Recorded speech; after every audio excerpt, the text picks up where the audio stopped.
Touch game, and like I said, guys, I'm a date guy, you know, regardless if, you know, shit, all we know, Henry Cejudo get hurt tonight. And I can go, yo, Sergio, you want to get after it, man? Come on, take some money. So for me, I'm just focused on myself and going after performing on Saturday night. What is fight week like for you now? I mean, you've been here so many times, title fights over and over, you know, the rank. What's it like for you? Is it still exciting? You still get that edge? Yeah, I mean, honestly, it's just another fight, you know. Whether I win or lose, I tell you guys all the time, I go back home, I get in the gym with Matt, he works me. I get in the gym with Brad, he works me. Get back in the gym and wait for the next call. I come back out to fight week, chill in the room, play my video games.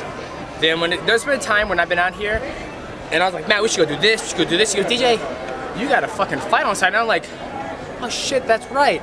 So for me, there's no point in getting hyped up, amped up, nervous. At the end of the day, I'm gonna fight on Saturday. And there's gonna be two things can happen. I'm either gonna win or I'm gonna lose. When you look at it that way, shit's easy. How about Cejudo? People have been looking forward to this fight for a long time. When you break him down, do you feel like he offers anything you haven't seen before in somebody else? You know, he's definitely, I would say he probably has to, you know, it's hard to say, you know, because all the guys I find in the past are really good, you know, fighters and athletes. And those guys have competed longer in mixed martial arts than he has. I'm not saying that's something else, you know, he was doing other things in wrestling, but I fought the best of the best guys, like I truly have. And I've competed with the best in mixed martial arts. He's competed with the best in wrestling, and this is not wrestling, okay?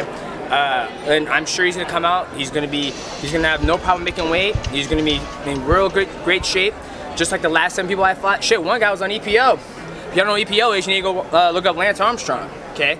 But yeah, I'm ready. I mean, I don't get married to whoever I'm fighting.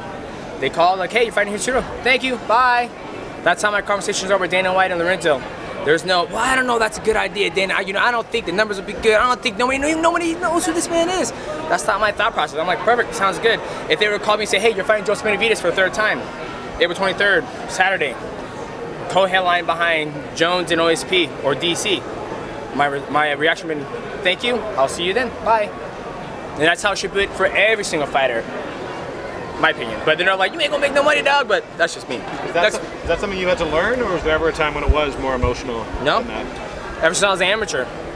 I mean, I had a very long amateur career, and you know, Matt divulged why his plan for his fighters to have long amateur careers, and hope you guys can look at an embedded series if they use that part. But I agree with you, you know. I come from a background to where it's like, Matt would call me and goes, hey, there's a fight Saturday up in Edmonds at Axe Fighting. You want to fight? I'm like, sure. And he goes, and I was like, all right, sounds good. Going to fight, and it's like, all right, round 1, you ready to fight? Perfect. Hit gloves, and it's like, all right, I have no idea what you can do or what you're about. If you're a grappler, striker, what? Then it makes me use all the concept that Matt has taught me in the gym to go out there and exploit something. So if I was to fight that man over there, I'd be like, let's fight. Boom. I will find my distance. I will find my range. And then I'm like, all right, I'm going to tear you apart now. What do you think then about the Conor McGregor situation, him being pulled from the UFC? Con does what he wants. Con does whatever he wants. And if Conor wants to retire, Conor can retire. He's got toes that spit fire. I don't know if you guys have seen it. But if the man wants to retire, he can do whatever he wants. But shout out, you know, good thing the UFC was like, yo, you know, if you're not going to come to the press conference, you know, we're going to have to pull you. Then Conor's like, sweet, thanks for the cheese, I'm out. They're just both doing their thing. Do you agree with his behavior, Conor's behavior? Do I agree with it? I mean, look, I've flown to Australia, coach, for, you know, I've flown to Australia, I've flown from Seattle to LAX, LAX to Sydney, Sydney to Brisbane, Brisbane to Melbourne, Melbourne to Sydney, Sydney to LAX, LAX back to Seattle, trained for 6 weeks, did the same thing and fought. So, you know, this is how I make my money, this is how I pay my bills, and ever since the UFC's ever asked me about anything or asked me to do something, I've never turned it down. You've been champion longer than he's been in the promotion. As a champion, do you feel like you should be allowed to kind of use those liberties to call your shots a little bit? No, I never thought so. You know, my job's to fight, and you know, when the UFC asks me to do something, I'm like, all right, sounds good. I can make that happen. Demetrious, is your ability to stay at the top as a champion due to your ability to adapt in fight? I think a little bit of that, and my coaches. I mean, Matt Hume, he's one of the world's greatest coaches. I mean, you know, when Rich Franklin was on top of the sport before he lost to Anderson Silva, he was at the gym training Matt Hume when he outweighed Matt Hume, and Matt Hume was like, get up, you know. He's working Rich Franklin, a world champion in the UFC. And also my other coach, Brad, he's been with Matt since he was 19 years old. So it's not like I have a guy who goes, you're my wrestling coach, you're my dietitian, you're my grappling coach, you're this, they can both do it all. And so when I have 2 cooks in the kitchen and I am their product, it's helping me grow, and they're just focused on me and everybody else in the gym too. Like if you guys ever been to our gym is probably the least. You guys will walk in here, you guys will not know that there's fighters at our gym. Because we have people who train here who work at Google, Microsoft, kids, women, all of that. But we're very focused on building great fighters instead of trying to get all these guys in the UFC. With that said, do you feel that Matt doesn't get credit he deserves as a coach, and also you as the champion? Maybe, but Matt's not looking for that. Matt, Matt's not here. He goes, all right, guys, DJ, get out of the way. I'm here next. Matt Hume here, ladies and gentlemen. Go ahead, start with your questions. Matt Hume just wants the best for his athletes and his fighters. And for me, I just want the best. I'm taking care of myself and building my brand, and I'm fighting, competing, and defending my title. Speaking of your brand, are you aware that if you win on Saturday, this will be 8 title defenses for you, which will put you 3rd all time? Yes, I realize that, but I can go out there and win, and I'm like, sweet, we won, go home, take care of the kids, family, just like 7 or 5, 6, 4, 3, 2, 1. It was the same thing after I won. After the first one, that was probably the most emotional one. Because everybody gets the belt and then they go out there to defend it, like, oh, he's first chance fighting, and they lose. So for me, that was probably the most emotional one I was ever been. I almost started crying, and then Matt was like, you did it. And then second one was, all right, who the fuck was the second one? I can't remember. But they're just another fight. So for me, if this is 8, fantastic. We'll get back home, train. If I lose, great. Go home, train, get ready for the next one. How much would it mean to you to eclipse Anderson Silva's record with the most title defenses? I think it'd be dope. Smallest man in the world beat that title defense, and nobody really knows who I am. And they're like, I'm just like, hey, you're amazing. I was like, yeah, just paying these bills, dude. That's all. I like that calm demeanor about myself, because I can relate to everybody in the room. Where it's like, dude, what are you doing there? I was like, I think I'm gonna go. I gotta pressure wash the fence, paint it so HOA doesn't find me. Then I got sent out a check to this person. Like, that's the shit I deal with every single day. I'm not the person who was like, Matt, wrap my hands, please. Matt, get my gloves on. Hey, is my chicken breast almost done, damn it? Somebody get that chicken breast up. That's not me. Like, I'm the guy who comes up. Matt, before we left, he goes, all right, what do I need to bring? I was like, you don't need to bring anything, Matt. Just bring yourself. So as media, we're always saying, oh, Mighty Mouse, he doesn't get the attention he deserves. He doesn't get the respect. He doesn't get the draw. It sounds like you're kind of cool with that. Like, you want to kind of fly under the radar a little bit? Well, why? I'm like, sitting here like, you guys need to, call me, interview me. Everybody needs to buy the bit. Like, dude, this is what I'm about. I just display everything that I'm able to do, and I can do a lot more than that. And this is mixed martial arts. It's not about me trying to create drama for you guys. If you guys want drama, please watch The Bachelor. Then you guys decide who should get the rose. Then you guys will have your drama filled. But for me, I'm here to fight. And ever since I've been under Matt Hume and Brad, it's not about, okay, you need to create controversy. It's like, okay, how can we make you the perfect mixed martial artist? Okay, and if people want to tune in to see how this man is on his journey to be able to demolish Anderson Silva's 10 consecutive title defenses, please tune in. Please tune in to see what I've been working on in the gym. Whether it's me fighting Henry Cejudo, me fighting Joseph Benavidez for the 5th time, or me going up and fighting whoever at 135 for the super fight.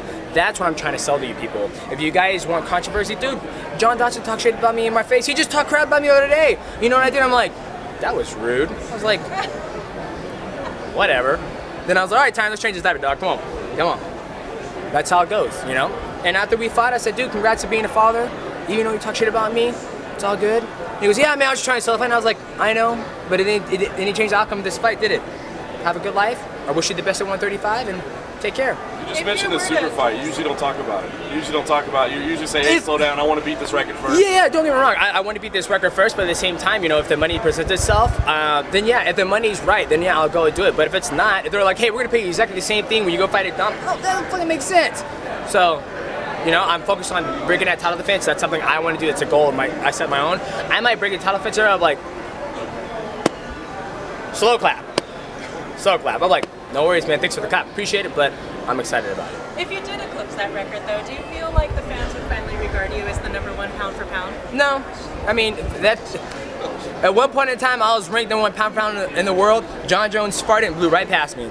And he wasn't even in an octagon. He hadn't been in an octagon for a year and a half, so why would I get upset that, if I was like sitting there on the computer and I'm like, I refresh the UFC page and next thing you know, I'm here and I refresh it and John Jones was like, I'm like, motherfucker! I was just like, it happened, somebody texted me and goes, hey, John Joe just passed you. And I was like, what did he do? I was like, he must have farted. That's the only thing I see, he blew right past me. But, It's part of life. I don't get caught up in that. But don't take my demeanor how I'm just chilled, relaxed. You know, this is who I am. I fucking go hard as hell when it's time to fight night because that's how I pay my bills. So, thank you. Speaking of that, you see guys who are high level, you see Benavidez and stuff, and they change camps after years and years and years of being with the same team. Yeah. Do you think that could be beneficial? Do you think they're going to learn some new trick that they haven't picked up already? You know, the hardest thing for me is that I'm glad that I found Matt Hume. I'm glad I came into his gym as just a pure wrestler. And then he was able to make me go, okay, I didn't care about fighting. Like, I just care about working out and learning. And then next thing you know, Matt's like, hey, there's an amateur fight in mixed martial arts. Which like, dude, I'm like, sure, why not? Did it, competed. He goes, hey, your next fight is going to be a kickboxing fight, amateur. So he threw me in a different discipline in mixed martial arts. So I did an amateur kickboxing. Okay, I'm going to put you right back in mixed martial arts. Hey, there's a jiu-jitsu tournament on Saturday. Would you like to do that? I'm like, sure, we'll do it. Went there and submitted every single person. He pulled me out of that, then he put me somewhere else. Then he goes, hey, there's a Muay Thai fight. You're going to fight a guy who's 4-0 in Muay Thai. It's for the belt. You're going to do it? Sure. Broke my rib in the first round. I ended up winning that fight. So he put me in every single discipline of mixed martial arts where guys are like, dude, I just wrestled and I have great hands and I'm doing mixed martial arts. Good, you might get far and win a couple fights, but when it comes down to where you meet somebody who's a complete fighter, you're going to have troubles if they're able to put it together and they're just as athletic as you. So that's why, and guys switching camps, they're trying to find the recipe instead of being at home like, hey, how can we fix this, guys? You know, how can we, what am I doing wrong? Like, is it this or that? Because if you look at their point in time, they were successful in their career. You know what I mean? It wasn't like they got there and lost 5 fights, and now they're switching camps. So you just have to think like, do they want to use this person as a crutch? Like, dude, I need you to be able to do this. To where at one point in my career, I wasn't training with Matt, and I was like, Matt, after I lost to Brad Pitt, I was like, Matt, I need to come train with you, man. He goes, nope, no you don't. He goes, look how far you got, and we've only spent a couple days together. He goes, I don't want you to come up here and use me as a crutch to make me do everything for you. I want you to keep on learning and making yourself evolve. Now, after the first team call fight, he goes, all right, dude, you're done. That diet was horrible. You did this and this and this. You're taking this shit seriously because we're at that point now where I can make a career out of it. So.